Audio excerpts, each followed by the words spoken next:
O Saber Direito desta semana é sobre processo administrativo na esfera federal. As aulas abordam aspectos introdutórios e principiológicos sobre o tema e as questões relativas à processualidade administrativa. O curso é com o professor Mário Amaral Neto.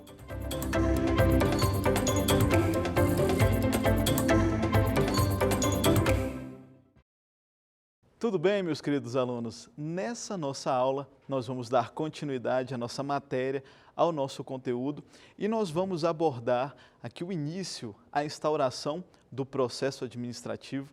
Nessa nossa aula, as formas de instauração. Vamos também abordar também as questões referentes à formalidade necessária, obviamente, a respeito do pedido para a instauração do processo administrativo. Vamos falar também sobre competência, possibilidade de delegação, de avocação. Vamos tratar ainda de assuntos referentes a impedimento e suspeição e da forma, do tempo e do lugar dos atos administrativos que são praticados aqui no âmbito do processo administrativo. Pois bem, quando nós nos perguntamos como é que se procede a instauração do processo administrativo, nós temos que pensar que existem duas formas para que essa instauração ela possa ocorrer. A primeira forma de instauração é de ofício, ou seja, por iniciativa própria da administração pública. A administração pública, ela, com base ali no princípio da oficialidade, ela pode instaurar o processo de ofício por iniciativa própria e em situações para poder realizar investigações, para poder realizar apurações e também, dentre outras hipóteses, para poder averiguar situações que chegam ao seu conhecimento para que ocorra um desfecho justo, um desfecho correto, buscando sempre ali a busca da verdade material. No entanto, há possibilidade também do próprio interessado ele solicitar, ele requerer a instauração do processo administrativo. Ele pode realizar esse pedido e é interessante nós notarmos que dentro desse cenário, a doutrina ela traz inclusive que essa possibilidade do administrado, do interessado, ele realizar esse pedido para a instauração do processo administrativo, ele está ali apoiado num direito público subjetivo do administrado em promover, em provocar a administração para que ela tome providências e também ali em última monta até no pedido, no direito de petição, direito esse constitucional que está esculpido ali no artigo 5º da Constituição da República Federativa do Brasil. E dentro desses cenários, dessas diretrizes, a Lei 9784, ela é clara ao informar ali no artigo 17 que se não houver nenhuma fixação de competência específica ali para a instauração de um processo administrativo, o processo administrativo ele deve ser iniciado perante a autoridade de menor grau hierárquico para decidir. Então, não havendo nenhuma especificidade, nenhuma determinação legal, o processo ele vai ser instaurado ali perante a autoridade ali especificamente de menor grau hierárquico para decidir. E esse pedido que nós acabamos de falar, que existe a possibilidade do administrado, do interessado, dele formular esse pedido para a instauração do processo administrativo, nós vamos encontrar requisitos formais para que haja o processamento desse pedido especificamente falando. Só reforçando e lembrando a vocês das nossas aulas, lembrem-se sempre que a administração pública ela vai sempre atuar com formalismo moderado. No entanto, isso não significa dizer que vai ser despido de formalidade ali no âmbito de um processo administrativo e também do pedido ali formulado pelo interessado para a instauração desse processo. O que o artigo 6º da Lei 9784 ele fala a respeito disso? Ele diz o seguinte: o requerimento inicial do interessado, salvo no caso de que seja admitida solicitação oral, deve ser formulado por escrito e conter os seguintes dados. Então, a primeira acepção, a primeira diretriz que é trazida pela Lei 9784 é que esse pedido a ser formulado a ser ali realizado pelo interessado, ele deve ser formalizado por escrito. O artigo ele traz situações em que houver permissibilidade legal que o pedido ele possa, obviamente, ser feito oral. Só que a doutrina e a própria jurisprudência, ela indica que mesmo diante dessa hipótese, haja ali a redução a termo do pedido que for realizado ali de maneira oral, quando a lei assim permitir. Isso ocorre justamente para trazer uma segurança, principalmente para o administrado, porque muitas das vezes ele realiza um pleito oral, sem um registro, e acaba se perdendo esse pedido, essa solicitação que foi realizada. Então é indicado que a própria administração pública, nas hipóteses em que haja permissão legal para a instauração desse processo, desse pedido por via oral, que haja a redução a termo para que se traga uma segurança ao interessado, ao jurisdicionado.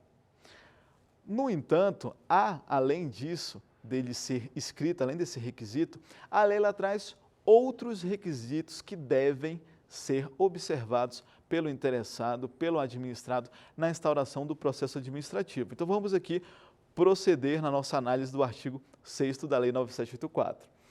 Além de ser escrito, ele deve indicar e conter os seguintes dados: o órgão ou autoridade administrativa a que ele se dirige.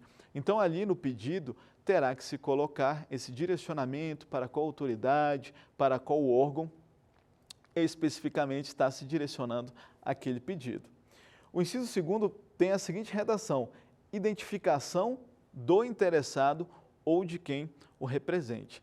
É interessante termos um cuidado especial com a própria redação desse dispositivo, que nós vimos e vamos reforçar no decorrer das nossas aulas, que o interessado ele pode, ali especificamente, se fazer representar no âmbito de um processo administrativo. Então ele pode figurar ali sozinho naquele processo ou se fazer representar no âmbito do processo administrativo.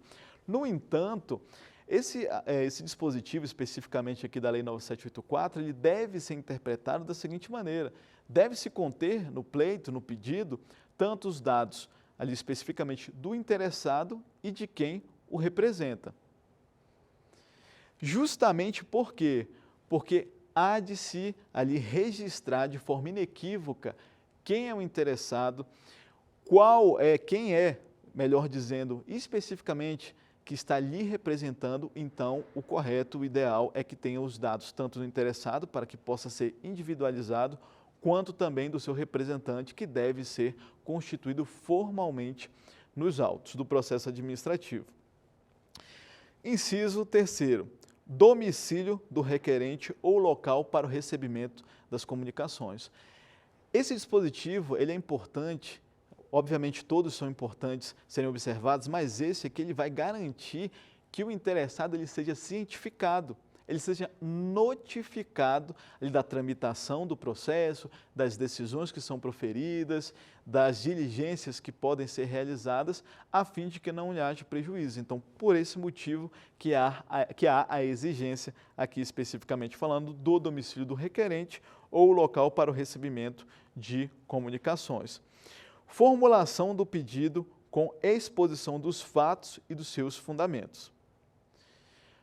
O interessado que vai requerer o início de um processo administrativo, ele tem que expor ali os fatos em que ele está se apoiando e também os fundamentos jurídicos que ele utiliza como base para que a administração pública ela instaure aquele processo e ela também tramite aquele processo para que se chegue a um fim específico de se conceder, de se fornecer uma decisão àquele pleito ali protocolado, aquele pleito que foi realizado pelo administrado, pelo interessado. E por fim, aqui especificamente falando, se exige a data e a assinatura do requerente ou de seu representante. Se o requerente, o interessado, o administrado, ele opta por constituir alguém como seu procurador, obviamente, se aquele procurador tiver devidamente constituído nos autos do processo administrativo, ele poderá assinar o pleito, a petição, sozinho, sem que o seu cliente, o interessado, ele assine aquele documento em conjunto. E aqui nós temos também uma proibição de recusa imotivada de documentos. A administração pública ela não pode cercear o direito de defesa do cidadão, do interessado, ali no âmbito de um processo administrativo. Então, a regra é que a administração pública ela aceite os documentos que estão lhe sendo entregues, ali especificamente falando, e não poderá haver uma recusa imotivada, ou seja, uma recusa de documentos, de aceite de documentos, sem que haja uma motivação expressa, uma motivação por meio da administração pública que seja coerente, uma motivação que de fato justifique a recusa daquela documentação. Então, o administrador público ele deve atuar com observância desses preceitos, com muito cuidado, sob pena de prejudicar o direito à ampla defesa e ao contraditório, porque como nós vamos ver nas nossas aulas, quando o administrado ele inicia um processo administrativo, pleiteando, requerendo algo ali que o beneficie, um direito ampliativo, ele terá o ônus ali especificamente falando, como regra geral, de provar o que ele está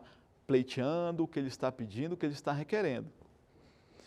Então, dessa forma, a administração pública ela não pode, ali especificamente falando, recusar esses documentos sem nenhuma justificativa plausível para tanto. Tá?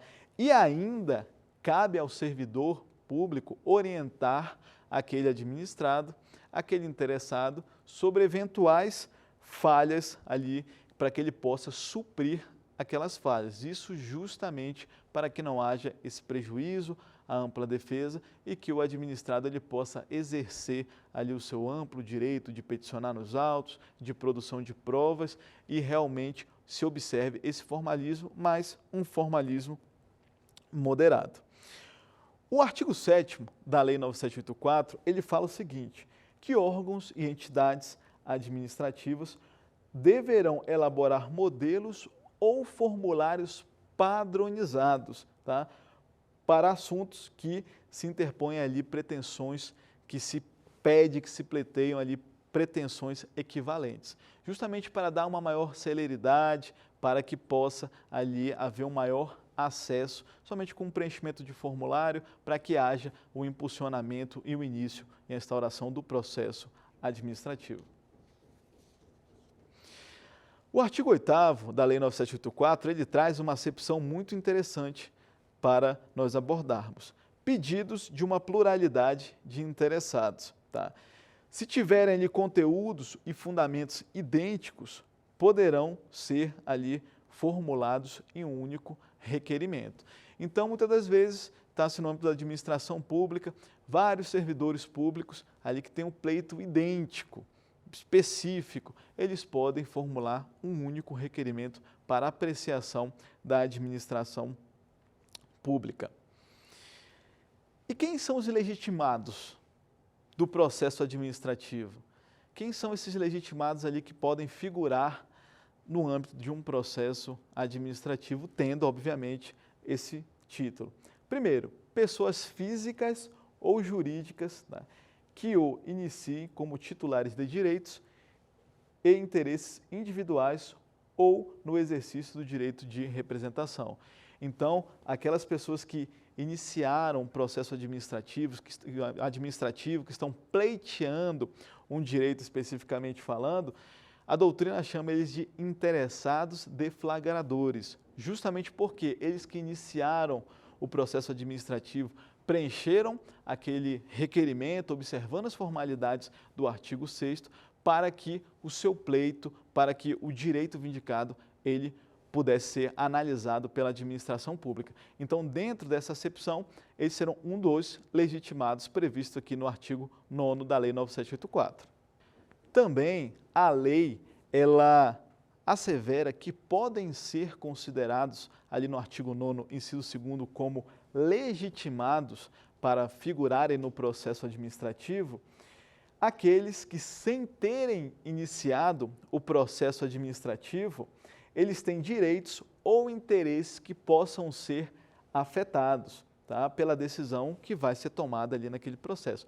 A doutrina, ela chama esses interessados supervenientes, porque em que pese eles não terem ali especificamente iniciado o processo administrativo, aquela decisão no âmbito daquele processo, ela pode atingir a esfera individual desses legitimados. Então, eles podem sim figurar como legitimados no âmbito do processo administrativo, mesmo sem terem realizado o pedido inicial para que aquele processo administrativo fosse startado. A lei também traz aqui no artigo 9º, nos incisos 3º e 4º, essa possibilidade de legitimados. Organizações e associações representativas no tocante a direitos e interesses coletivos. As pessoas ou associações legalmente constituídas quanto a direitos ou interesses difusos. Então, esses são os legitimados que podem ali estar figurando no processo administrativo com essa qualidade. A lei também traz a questão de quem é capaz para figurar no âmbito do processo administrativo. Artigo 10. São capazes, para fim do processo administrativo, os maiores de 18 anos, ressalvado previsão específica em ato normativo próprio. Então, aqueles que possuem 18 anos, eles podem ali figurar sozinhos no âmbito do processo administrativo, eles são capazes, eles têm capacidade para isso, ou se fazer representar por meio de advogado no âmbito daquele processo. Vamos trazer um assunto agora que ele é muito importante, a questão de competência. A competência, ela é fixada por lei, os limites dessa competência eles estão estabelecidos em lei. A competência, como regra, ela é fixa, ela vai ali atribuir a órgãos, entidades e a agentes públicos ali determinações para o exercício da função administrativa. Ele tem que atuar pautado nos lindes que são dispostos na lei, observando todos os princípios, todos os preceitos que nós observamos. Então, a competência, ela será, como eu disse, o conjunto de atribuições, funções, tarefas que são conferidas a órgãos e agentes públicos por meio de lei. Tá? Como regra, a competência ela é fixa e a competência ela é irrenunciável, justamente porque quem atribui a competência é a própria lei. Existem exceções? Existem. A competência ela é fixa. No entanto, a própria Lei 9784, ela traz situações que essa competência ela poderá ali ser alterada. Por determinação e disposição legal, nós temos a possibilidade ali de uma alteração de competência por meio de delegação. E o que seria essa delegação de competência que está disposta lá no artigo 12 da Lei 9784? O artigo 12 ele tem a redação da seguinte maneira: um órgão administrativo e o seu titular poderão, se não houver impedimento legal, delegar parte da sua competência a outros órgãos ou titulares, ainda que não sejam hierarquicamente subordinados, quando for conveniente em razão de circunstância de índole técnica, social, econômica, jurídica ou territorial. Dentro desse cenário, nós temos requisitos para a delegação de competência. Que requisitos são esses? Primeiro, não pode haver impeditivo legal. Existem situações que a competência ela não pode ser delegada, justamente por vedação, por proibição legal. Somente poderá haver delegação de parte da competência. Porque imaginemos só, um agente público ele delegar a competência dele inteira para outros órgãos, outra entidade, outro agente público, ele vai acabar ficando ocioso. Então, ele só poderá delegar parcela da sua competência. A delegação ela poderá ser vertical, ou seja, um superior hierárquico poderá delegar, repassar-lhe parte da sua competência a um subordinado. No entanto, a delegação ela pode ocorrer de maneira vertical. Quando ela ocorre de maneira vertical, ela vai ocorrer sem a subordinação. Um órgão, muitas das vezes, até para auxiliar o próprio desempenho de um outro órgão, de outra entidade, ele poderá realizar essa delegação de competência. E ela terá ali, como regra, caráter provisório. E quais são os motivos da delegação? Como é medida de natureza excepcional, o administrador público que fará a delegação, ele deve fundamentar, tá, demonstrando as razões para a efetivação dessa delegação. Aqui nós vamos observar que haverá o quê? O próprio exercício aqui da discricionariedade, ou seja, a conveniência e a oportunidade de se delegar aquela atribuição, tá?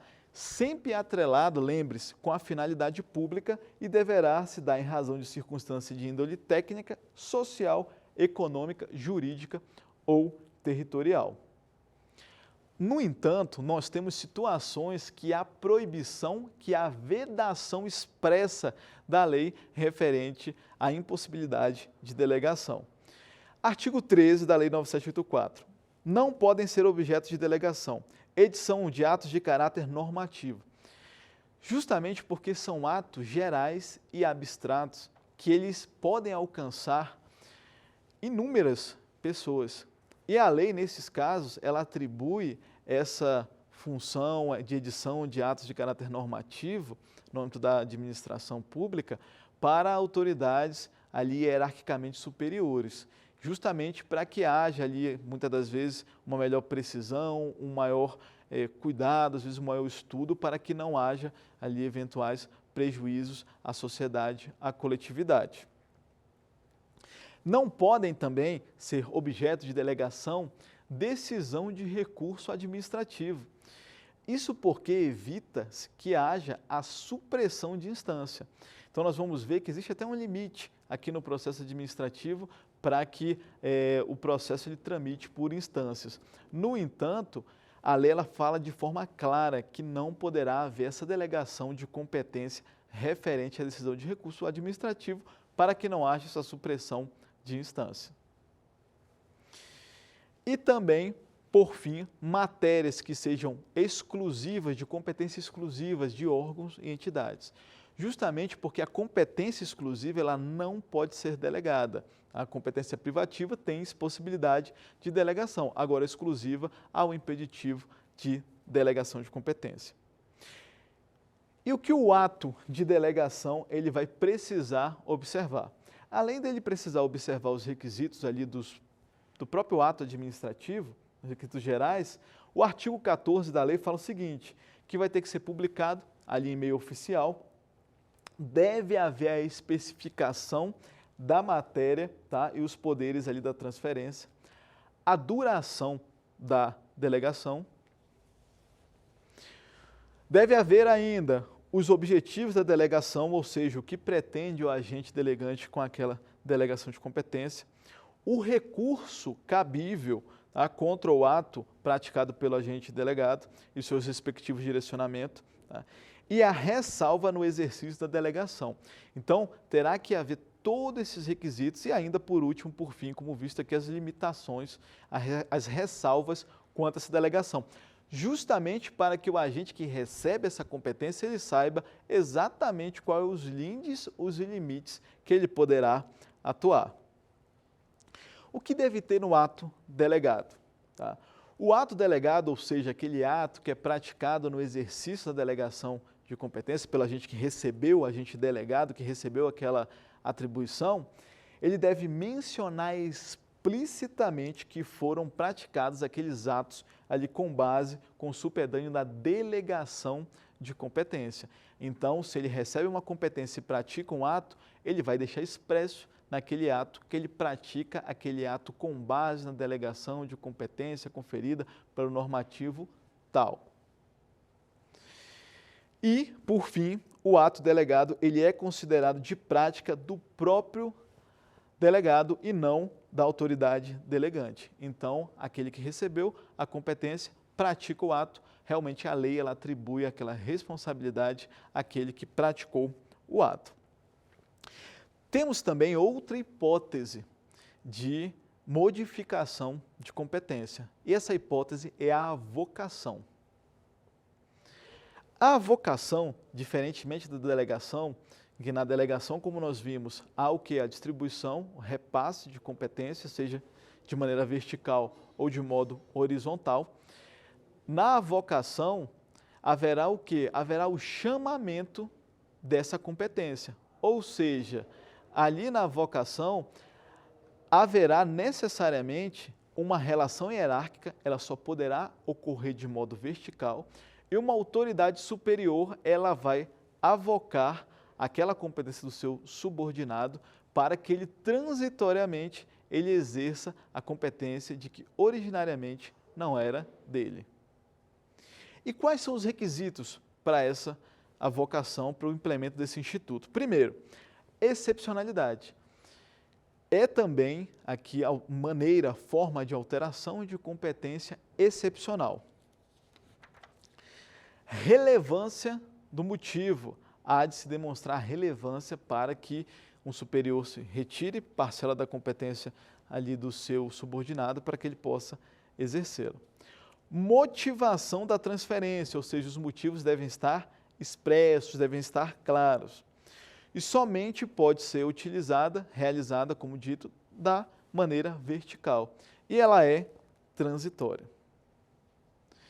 Finalizados esses aspectos referentes aqui à competência, nós vamos entrar aqui na seara dos impedimentos e das suspeições. Vamos iniciar falando do que seria o impedimento aqui no âmbito de um processo administrativo. Segundo o professor Carvalho Filho, o impedimento, eles são visualizados de maneira objetiva, ou seja, enquadra-se uma situação naquela hipótese, naquele permissivo legal, e a autoridade, ela não poderá, ali a autoridade responsável pela condução, pela decisão daquele processo, continuar figurando como tal no âmbito daquele processo administrativo. O professor Carvalho Filho fala que o dado característico de impedimento é de que os fatos impeditivos são idôneos a retirar a capacidade subjetiva do administrador. Ou seja, eles não estão sob uma análise subjetiva do agente, eles são de caráter objetivo.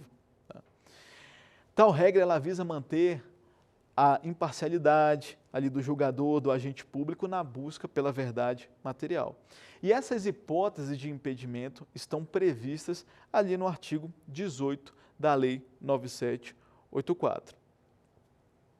O artigo 18 ele fala que é impedido de atuar em processo administrativo o servidor que tenha interesse direto ou ainda que indireto ali naquela causa.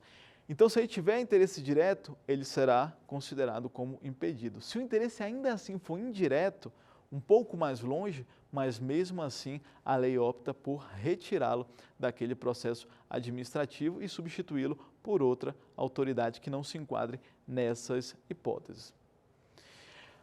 Ainda o artigo 18 diz que é impedido em atuar em processo administrativo, inciso 2º, o servidor ou autoridade que tenha participado ou que venha a participar como perito, testemunha ou representante, ou se tais situações ocorre quanto ao seu cônjuge ou ao companheiro ou a parentes afins até o 3º grau. Então, se ele, pessoalmente, a autoridade, participou como perito, como testemunha, como representante, ele também não poderá dar continuidade ali no âmbito daquele processo administrativo.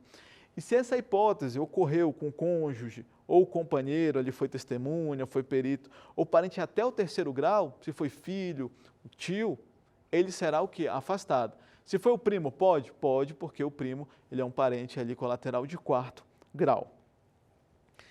E por fim, o artigo 18 fala que esteja litigando judicialmente ou administrativamente com o interessado ou seu respectivo cônjuge ou companheiro. Então, se aquela autoridade que está ali conduzindo, responsável pela decisão de um processo administrativo, está no litígio com o cônjuge ou companheiro ou com o próprio interessado, obviamente a lei fala que ele não poderá proceder ali dirigindo os trabalhos naquele processo, porque, evidentemente, ele encontra-se impedido.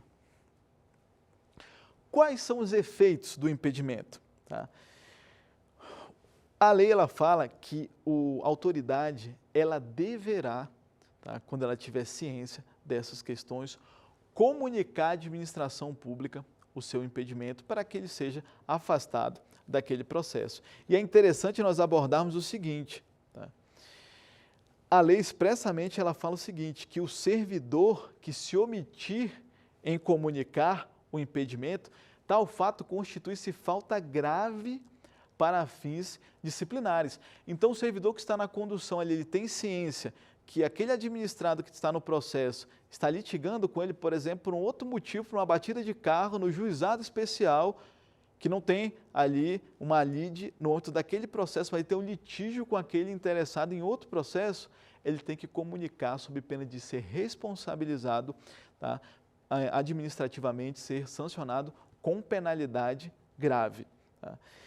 E aqui, essa severidade da norma, ela busca impedir a ocorrência, tá, de desvios ali para persecução de interesse privado, tá? E ainda, especificamente falando, salvaguardar a própria inteireza, a própria imparcialidade do processo administrativo. De outra monta, nós também temos hipótese de suspeição. Essas hipóteses de suspeição, tá, o professor Carvalho Filho ele traz aqui para a gente que a suspeição se configura como o fato de que prova desconfiança naquele que vai atuar ou decidir. O artigo 20 da Lei 9.684 ele traz o seguinte: pode ser arguída a suspeição da autoridade, tá, ou servidor que tenha amizade íntima ou inimizade notória com algum dos dois interessados, ou com os respectivos cônjuges, companheiros, parentes e afins até o terceiro grau. Então, se ele tem uma inimizade notória, pública, ou uma amizade íntima, ele ali poderá ser declarado como suspeito no âmbito daquele processo. A arguição, tá, de suspeição, ela deve ser realizada, deve ser formulada pelo interessado. E aqui observem só que não há essa previsão aqui de aplicação, de eventual aplicação de penalidade, como por falta grave, por a autoridade administrativa ela não ter se declarado suspeita. Enquanto no impedimento nós temos essa situação, aqui não. E é importante só anotar que a autoridade, para ela responder esse processo, ser penalizada, tem que restar comprovado no âmbito do impedimento que ela tinha ciência inequívoca e agiu, mesmo, né, tendo essa ciência, que era para se declarar impedida, para que haja ali a aplicação dessa penalidade. Aqui na suspeição, não, vai ser arguída e vai haver o quê? Vai haver a decisão a respeito se a autoridade é suspeita ou não. Tá? Decisão denegatória vai caber o quê? Recurso. E, em regra, esse recurso será sem efeito suspensivo. Nós vamos observar no decorrer do nosso curso, da nossa matéria, que existe a possibilidade excepcional de concessão desse efeito suspensivo. Vamos agora falar sobre forma, tempo e lugar dos atos praticados no processo administrativo. A forma é o meio de exteriorização daquele ato que é praticado no processo administrativo. Tá? Agora, em atenção ao princípio do formalismo moderado, a administração pública ela deve, obviamente, prezar pela forma prescrita em lei, no entanto, não pode adotar formalidades que inviabilizem o próprio direito à ampla defesa, a própria participação do interessado no processo administrativo. Agora, os atos, eles devem obrigatoriamente se dar o quê? Por escrito, ou seja, em regra, nós vemos que é proibida aqui a prática do ato verbal. Deve se dar o quê? No vernáculo, tá? Ou seja, na nossa língua portuguesa, na nossa língua pátria. Documentos eventualmente fora do vernáculo, ou seja, que precisam serem traduzidos, né? Estão fora ali do âmbito do escopo do nosso vernáculo, do português. Eles podem ser carreados aos autos do processo administrativo desde que haja a respectiva tradução. Devem conter, tá, nos atos aqui, a data, o local da realização. Por que deve conter a data? Justamente para que se dê segurança na contagem de prazos. E deve haver a assinatura da autoridade, justamente para que possa se aferir se ela é competente ou não. Tá? Agora, no âmbito do processo administrativo, se adota uma regra da presunção, tá, de veracidade documental. Em regra, a lei fala que não vai ser exigido o próprio reconhecimento de firma. Todavia, no caso de dúvidas, poderá assim se exigir que faça esse reconhecimento de firma. As autenticações em documentos, elas podem ser feitas de duas maneiras. Tá? Elas podem ser feitas, realizadas, essa autenticidade ali, tanto por meio de ofício de notas, cartórios de notas, ou pela própria repartição pública. Tá? A lei fala que o processo deverá ter suas páginas também numeradas, tá? Sequencialmente e também o quê? Rubricadas. Agora é importante dizer que aqui em âmbito federal, os processos estão tramitando pelo um portal eletrônico, que é o SEI. Então, cada peça dentro desse portal, ela vai ter um número de identificação específica, porque obviamente quando a lei foi publicada em 99, não havia ainda esse grau de informatização que nós temos hoje. Em relação ao tempo dos atos administrativos, tá? O artigo 23, ele fala que os atos do processo devem se realizar em dias úteis, em horário normal de funcionamento da repartição, no qual tramitar o processo. Então, ali os atos eles vão ser praticados em horário de funcionamento da repartição. Então, cada repartição ela tem a possibilidade de estabelecer o seu horário de funcionamento e ali, especificamente falando, em dias, obviamente, que aquela repartição pública ela tenha expediente. O parágrafo único ele fala o seguinte para a gente aqui do artigo 23. Serão concluídos depois do horário normal os atos já iniciados cujo adiamento prejudique o curso regular do procedimento ou cause dano ao interessado ou à administração pública. Dentro desse preceito, a regra geral é que os atos sejam, obviamente, praticados ali em dias de funcionamento da repartição e no horário de funcionamento. No entanto, podem ser praticados fora desse horário de funcionamento? Sim, desde que não venham o quê? Ali causar prejuízo. Justamente eles são praticados para que se evite esse prejuízo. Agora, a cientificação do administrado, ela somente se dará em dias úteis, o que seja ali de funcionamento da repartição, tá? E os prazos, nós vamos ver, existe uma acepção específica de contagem desses prazos ali no âmbito do artigo 66 da Lei 9784. E existe também um prazo geral para a prática desses atos no âmbito do processo administrativo, tá? Existe um prazo geral que ele é previsto ali especificamente no artigo 24. O artigo 24 fala que se inexistir um prazo específico, ali como regra geral, o prazo a ser adotado é um prazo de 5 dias, tá, para a prática do ato. A lei ela traz ainda em seu parágrafo único do artigo 24 o seguinte: o prazo previsto nesse artigo ele pode ser dilatado até o dobro mediante comprovada justificação. Então, a dilação do prazo, o prazo é de 5 dias, ele pode ser dilatado por mais 5 dias, ou seja, até 10 dias. Para que haja essa dilação do prazo, tá, vai haver um juízo de conveniência e oportunidade, um exercício da discricionariedade administrativa, e deve haver o quê? Motivo. O motivo seja o quê? Comprovado, e o motivo seja apto a provocar a dilação do prazo. E quanto ao lugar da prática desses atos? O artigo 25 ele fala o seguinte para a gente, tá?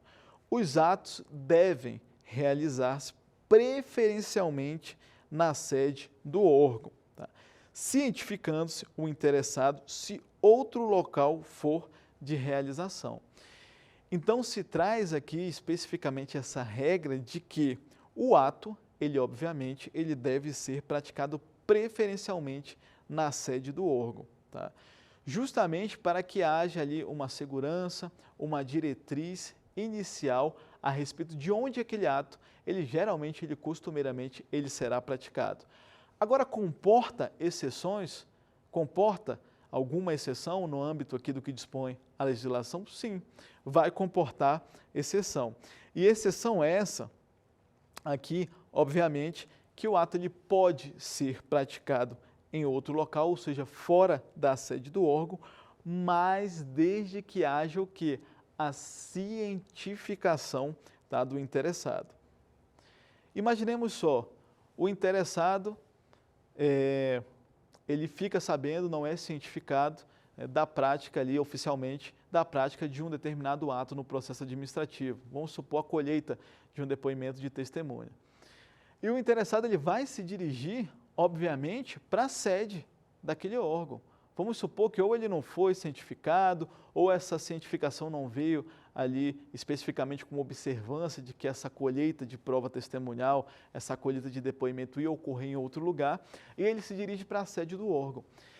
Isso vai gerar certamente um prejuízo grande à defesa daquele interessado, porque por meio dessas audiências, essas colheitas de depoimentos, essas oitivas, o interessado ele pode solicitar ao presidente ali da comissão esclarecimentos, no âmbito do depoimento daquela testemunha. E imaginemos só se ele não é cientificado que esse ato vai ocorrer fora do órgão, ali da sede daquele órgão, daquela entidade. Ele não conseguirá ali acompanhar essa realização desse ato especificamente falando. E se ele não for cientificado, ou se houver uma cientificação equivocada ali de onde vai haver a prática desse ato administrativo com lugar equivocado ou que não foi cientificado o interessado, tá? O ato, disse ali a própria doutrina, a jurisprudência, ele não terá eficácia quanto ao interessado, tá? Sendo que o próprio interessado ele poderá peticionar no âmbito do processo, pedindo ali novamente a realização daquele ato. Isso justamente visa o quê?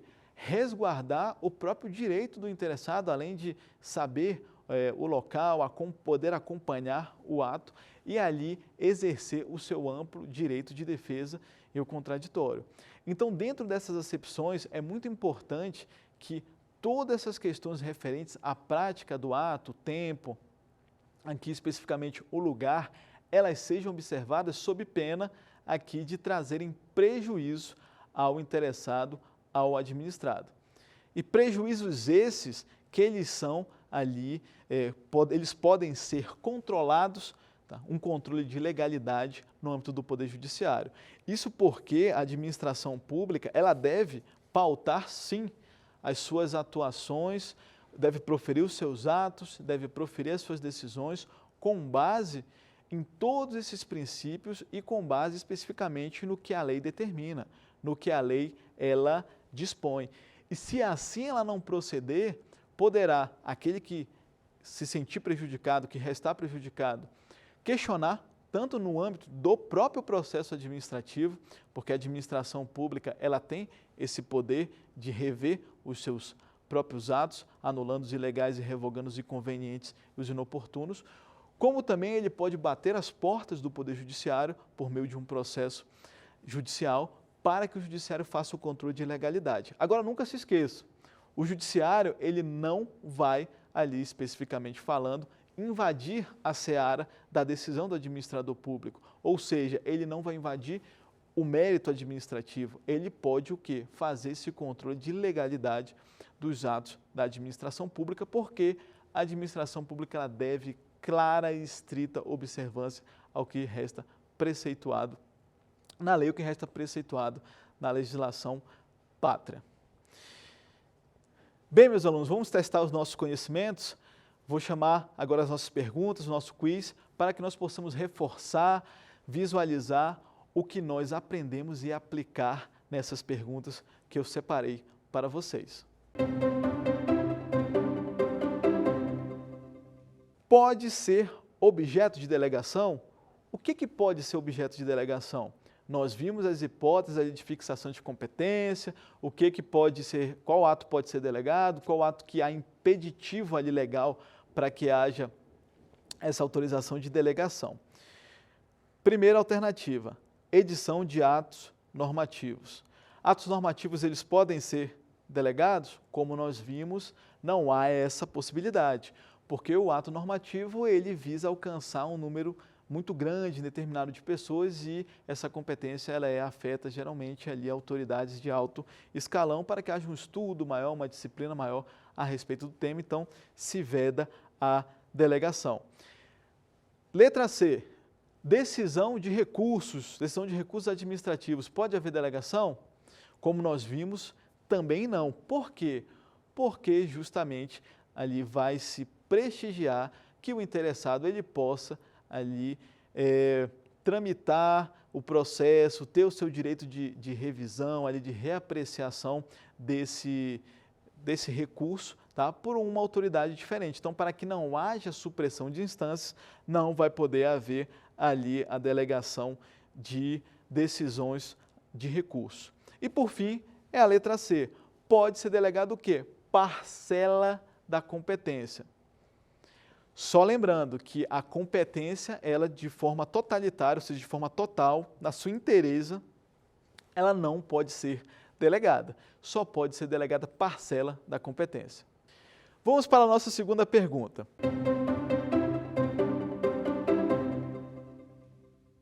É impedido de atuar em processo administrativo o servidor que tenha interesse na matéria, amizade íntima com o interessado, inimizade notória com o interessado.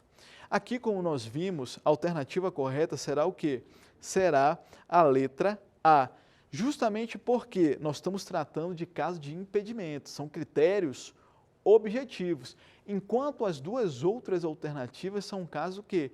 De suspeição, que devem ser arguídas devidamente ali comprovadas e julgadas, cabendo recurso, em regra, na suspeição ali sem efeito o quê? Suspensivo. Vamos agora para a nossa terceira pergunta.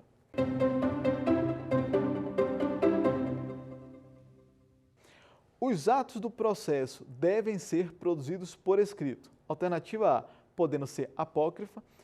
Alternativa B, em vernáculo. E a alternativa C, sem indicação da data. Como nós vimos, a resposta correta aqui, de acordo com a nossa aula, é que eles devem ser escritos e em vernáculo, ou seja, na língua portuguesa, porque os atos eles não podem ser apócrifos, ou seja, eles não podem serem ali declarados válidos sem que haja assinatura da autoridade competente e deve haver também a indicação respectiva da data. Pois bem, essa nossa aula foi uma aula muito importante, uma aula em que nós conseguimos analisar e observar várias questões fundamentais para o desenvolvimento do processo administrativo. Nós vimos nessa nossa aula como é que vai se proceder a instauração do processo administrativo, ou seja, quais são as formas dessa instauração. Vimos que a instauração ela pode se dar ali especificamente falando por iniciativa própria da administração pública, mas também nós vimos que os interessados, eles podem provocar a administração pública para que ela ali aprecie aquele pleito, aquele pedido. Vimos também, aqui especificamente falando, que esse pedido a ser formulado pelo interessado, ele tem que obedecer requisitos. Requisitos esses que vão estar dispostos ali no artigo 6º da Lei 9784. O pedido vai ter que ser ali por escrito, no vernáculo, observar essa série de requisitos que vão inclusive servir de garantia para que o administrado ele possa ser cientificado das decisões, para que ele possa ser individualizado, ele pode inclusive, como nós vimos, até mesmo se fazer representar para que o seu pleito ali seja acompanhado por um advogado, por um profissional especificamente falando. Vimos também requisitos referentes à própria competência. A competência, ela é fixada por lei, a lei ela vai ali traçar quais são os limites, quais são os lindes dessa competência, e nós vimos que em regra a competência ela vai ser o quê? Fixa. Ela pode sofrer modificação? Pode.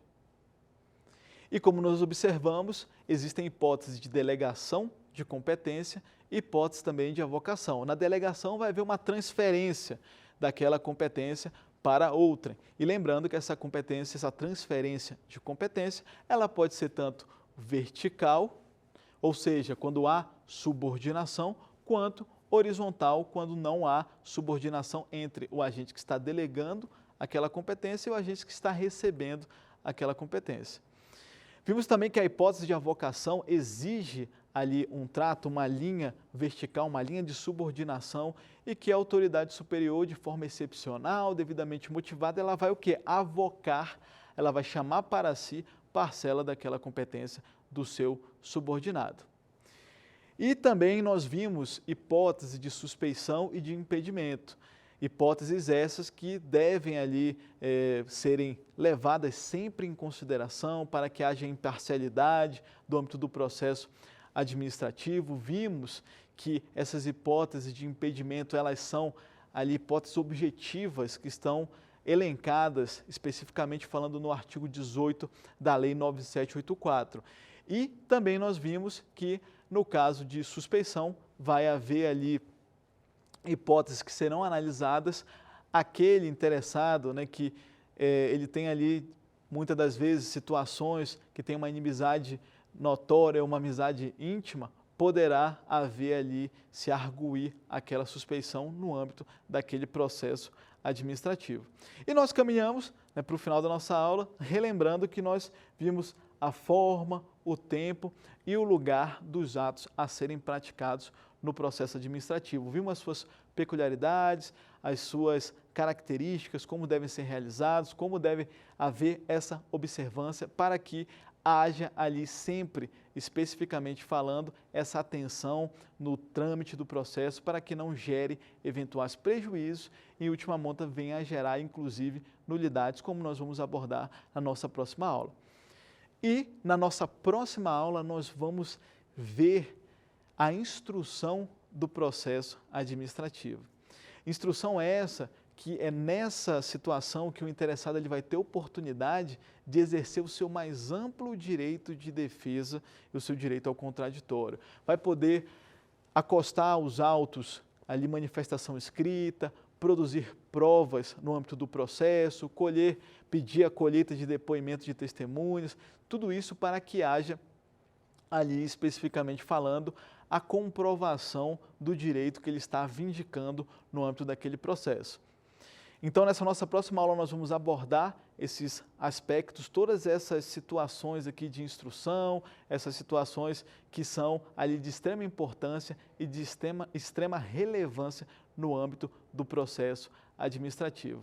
Então, eu aguardo vocês na nossa próxima aula para que nós possamos dar continuidade, para que nós possamos continuar abordando juntos essas questões referentes à Lei 9784, ao processo administrativo em âmbito federal. Aguardo vocês.